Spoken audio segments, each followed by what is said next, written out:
ಈ ತ್ರಿವರ್ಣ ಧ್ವಜ ಹಾರಾಡ್ತೈತಿ. ನಮ್ಮ ದೇಶದ ಸುರಕ್ಷತೆಯ ಸಲುವಾಗಿ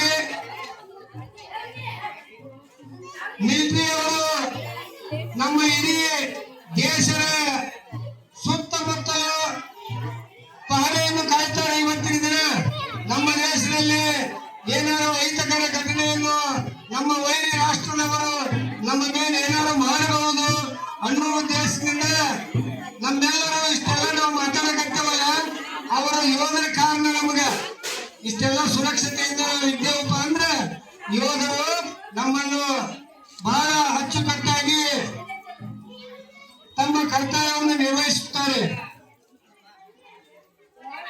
77 ಗಣರಾಜ್ಯೋತ್ಸವ ಜನರಿಂದ ಜನರಿಗೋಸ್ಕರ ಜನರೇ ಆಳುವ ಸರ್ಕಾರಕ್ಕೆ ಪ್ರಜಾಪ್ರಭುತ್ವ ಅಂತ ಕರೀತಾರೆ. ನಮ್ಮಲ್ಲಿ ಹೊರದೇಶದವರಿಗಿಂತ ನಮ್ಮಲ್ಲಿ 5 ವರ್ಷಕ್ಕೊಮ್ಮೆ ಚುನಾವಣೆ ಆಗ್ತಾವು. 5 ವರ್ಷಕ್ಕೊಮ್ಮೆ ಚುನಾವಣೆ ಆದ್ರೆ ಜನರೇ ವೋಟ್ ಹಾಕಿ ಆರಿಸಿ ಬರುವಂತ ಪ್ರಜಾಪ್ರಭುತ್ವ ವ್ಯವಸ್ಥೆ ನಮ್ಮ ಭಾರತ ದೇಶದಲ್ಲಿ ಇದೆ.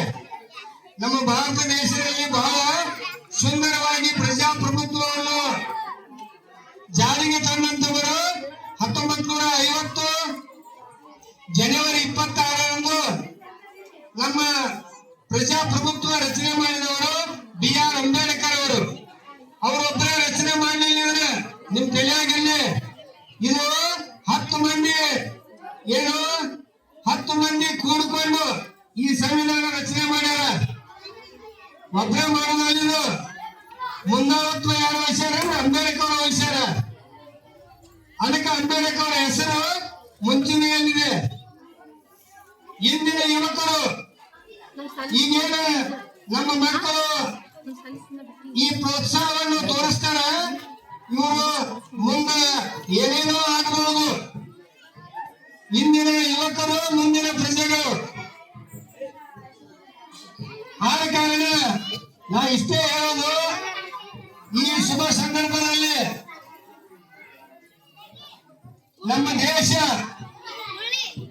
ಯಾವ ರೀತಿ ಇತ್ತು, ಈಗ ನಮ್ಮ ದೇಶ ಯಾವ ರೀತಿ ಮುಂದುವರೆದೈತಿ.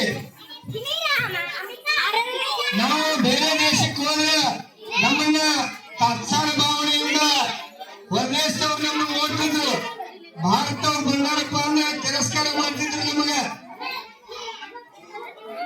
ಈಗ ಭಾರತದವರು ಬಂದಾರಂದ್ರೆ ರಕ್ತ ಗಂಬಲ ಹಾಸ್ತಾರೆ ನಮ್ಮ ದೇಶದ ವಿದೇಶಾಂಗ ಸಚಿವರಿಗೆ, ಪ್ರಧಾನಮಂತ್ರಿಗಳಿಗೆ.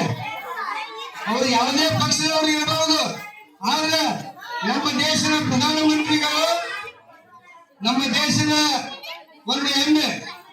ಆದ ಕಾರಣ ನಾವೆಲ್ಲರೂ ಅಚ್ಚುಕಟ್ಟಾಗಿ ನಮ್ಮ ಜೀವನವನ್ನು ನಿರ್ವಹಿಸಿ ನಾವು ಈ ಪ್ರಜಾಪ್ರಭುತ್ವ ವ್ಯವಸ್ಥೆಯಲ್ಲಿ ಗುರುತಿಸಿಕೊಂಡು ಸರಿಯಾಗಿ ನಡೆದರೆ ಅದೇ ನಮಗೆ ಪ್ರಜಾಪ್ರಭುತ್ವ ಅಂತ ಹೇಳಿ ನನಗೆ ಇಲ್ಲಿ ಮಾತನಾಡಲು ಅವಕಾಶ ಮಾಡಿಕೊಟ್ಟಂತ ಎಲ್ಲರಿಗೂ ವಂದಿಸುತ್ತಾ ಜೈ ಹಿಂದ್ ಜೈ ಭಾರತ್.